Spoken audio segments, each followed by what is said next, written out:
салом охирин таҳаввулоти тоҷикистону ҷаҳон аст. Мустақиман дар нашри хабаре аз студияи марказии радиои Моҷир. имрӯз ҷумъа 18 сентябри 2020 сол аст.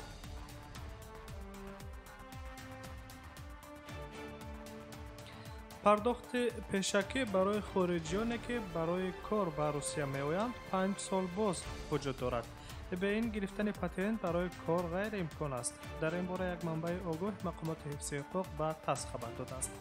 қаблан бисёр расонаҳо бо истинод ба консепсияи лоиҳаи қонуни нави федералии оид ба масъалаҳои муҳоҷират ки вазорати корҳои дохилӣ омода кардааст хабар дода буданд ки вазорати корҳои дохилии Русия пешниҳод кардааст ки барои хориҷиёне ки ба Русия барои кор меоянд андози пешпардохт ҷорӣ карда шавад. ин қоида аз 1 январи соли 2015 амал мекунад. пардохти пешакии патент ҳамон андоз аз даромаде мебошад ки 5 сол боз муҳоҷирони меҳнатӣ пардохт карда истодаанд. ҳоло вазорати корҳои дохилӣ мехоҳад ин патентро дар шакли электронӣ гузаронад, аммо дар робита бо пардохти он чизе тағйир намеёбад, зеро ин ҳама ҳоло мавҷуд аст, гуфта мешавад дар хабар аз қавли манбаъ. патент ҳуқуқи кор барои муҳоҷиронро барои шахсони ҳуқуқию соҳибкорони инфиродӣ дар ҳудуди марзиву маъмурии Федератсияи Русия медиҳад. тибқи иттилои вазорати корҳои дохилии Русия, патент ба шаҳрванди хориҷӣ ба муҳлати то 12 моҳ дода мешавад. пардохти пули патенти моҳона ва ё ба муҳлати дарозтар имкон ҳаст, аммо агар пешпардохти муқарраршуда барои давраи оянда пардохт нашавад, патент ба итмом мерасад. дар ин ҳолат шаҳрванди хориҷиро зарур меояд ки тарки Русия кунад. дар сурати ғайр ӯро ихроҷ кардан имкон дорад. ҳар як минтақаи Русия арзиши патенти худро мустақилона муайян мекунанд. Масалан, дар Москав маблағи пешпардохти моҳонаи патент 5341 рубл дар соли 2020, дар вилояти Москав 5092 ва дар шаҳри Санкт-Петербург 3993 рубл тасдиқ гардидааст.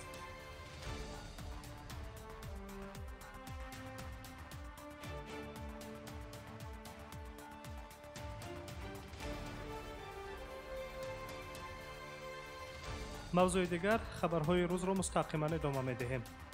дар моҳи сентябр 2 парвози содиротӣ аз Беларус ба Тоҷикистон сурат мегирад. хабар медиҳад дафтари матбуоти вазорати корҳои хориҷии ҷумҳурии Тоҷикистон. парвозҳои махсус рӯзҳои 21 ва 27 сентябри соли равон ба нақша гирифта шудаанд. парвозҳои чартерӣ дар самти Душанбе, Минск пеш аз ҳама барои содироти донишҷӯёни тоҷике ки дар ҷумҳурии Беларус ва Украина таҳсил мекунанд пешбинӣ шудааст, омадааст дар хабар.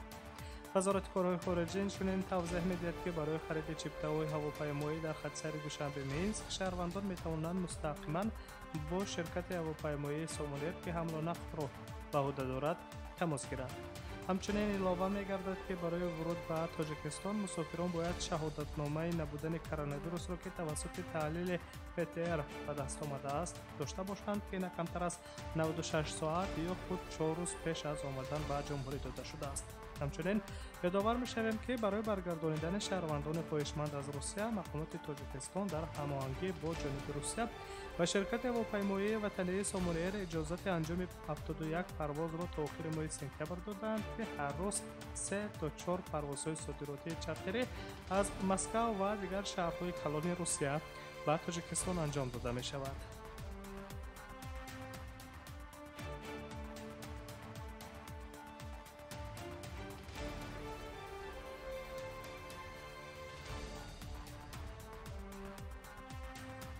бонки марказии Русия ҳаҷми рекордии интиқолҳоро аз Русия дар давоми тақрибан 2 сол аз моҳи октябри соли 2018 ба қайд гирифтааст. хабар медиҳад хадамоти матбуоти ин бонк.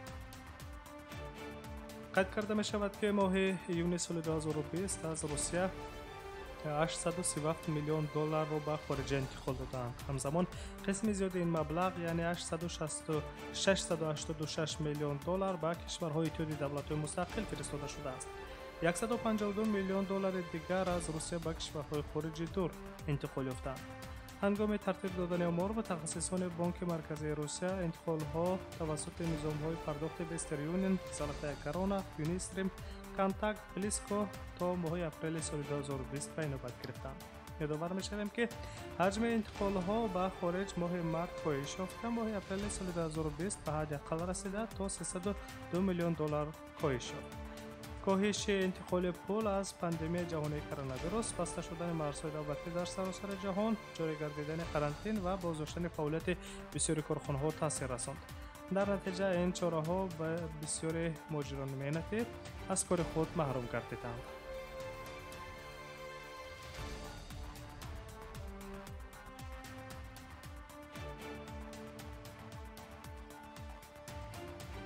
شما نشر خبری را مستقیما روی موج رادیو مهاجر میشنوید. گروهی عبارت از 35 نفر طبیبان روس از مسکو به ازبکستان پرواز کردند تا به همکسبانشان در مبارزه با کرونا ویروس کمک کنند. خبر می‌دهد دفتر مطبوعات دپارتمنت تندرستی و حفظ اجتماعی اهالی شهر مسکو قطع می شود که این دومین سفر طبی بین دولتی طبیبان ریاست تندرستی مسکو برای کمک در مبارزه با کرونا ویروس می باشد. در ماه ایول طبیبان پایتخت روسیه به همکسبان خود در قزاقستان نیز کمک کرده بودند. در این گروه طبیبان 15 بیمارخانه‌های سرایتی شهر مسکو، همچنین 3 بیمارخانه بچگانه و 2 بیمارخانه‌های سرایتی دپارتمنت تندرستی مسکو شامل می‌باشند. گروه‌های طبی با همه چیزهای ضروری برای آغاز از جمله اسباب‌های محافظتی شخصی مجهز گردیدند. علاوه می‌شود در خبر مذکور در ازبکستان متخصصان روس وضع را ارزیابی می‌کنند و با طبیبان بیمارخانه‌های محلی کمک مشورتی و تشخیصی انجام می‌دهند.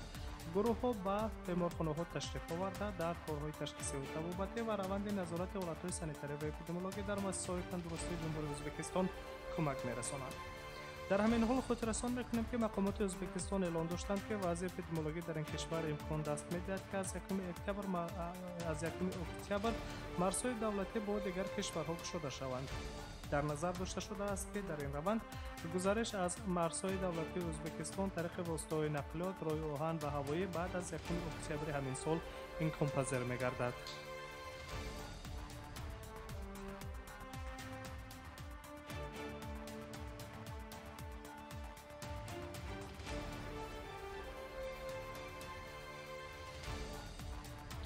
پرونده جنایی 9 عضو یک گروه جنایت پیشه از جمله شهروندان تاجیکستان به دادگاه شهر ویدنوی در نزدیکی مسکو ارسال شده است. گزارش می‌دهد تاس با استناد به دادستانی ولایت مسکو روسیه 9 عضو گروه متشکل جنایی به تشکیل مهاجرت غیرقانونی در منطقه پایتخت روسیه ابطال می‌شوند آمده است در اطلاعیه دادستانی ولایت. دادستانی مسکو و ابنامه را از روی پرونده جنایتی نسبت 9 عضو گروه متشکل جنایی شهروندان فدراسیون روسیه، تاجیکستان و ارمنستان که سنشان از 27 تا 53 سال است تصدیق کرد. گفته می شود در شرح رسمی خبر قید کرده می شود که در این گروه همچنین 2 کارمند پلیس نیز همراه بوده در قانونی‌گردانی بودوباش مهاجرت غیرقانونی مهاجران مهنتی در روسیه سهم گذاشتند. طبق تفتیشات جنایتکاران شکل‌های قلبکی کارت‌های مهاجرت را برای خارجیان تهیه نمودند که در آنها معلومات برقصدانه بر دروغ درباره ورود شهروندان خارجی به قلمرو فدراسیون روسیه با راه اتومبیلگرد موجود است. ابدال شونده‌ها برای خدمتشان مبلغ‌های معین به دست می‌آوردند. معین کرده شده است که در طول ماه‌های مارس تا یونیو سال 2019 اعضایان گروه به بیش از 75,000 خارجیان در حدود ولایت مسکو و شهر مسکو کارت‌های مهاجرتی و ورقه‌های موقتی قید اقامت داده با این وسیله مبلغ به دست آوردند که این عمل آنها را تفتیشات از نقطه نظر قانون همچون تشکیل مهاجرت غیرقانونی بها داده است. در حال حاضر 6 جنایتکار در حبس پیشکی قرار داشته، 2 نفر در حبس خانگی و یکی دیگر با حکم ترک نکردن مکان استقامت در آزادی قرار دارند.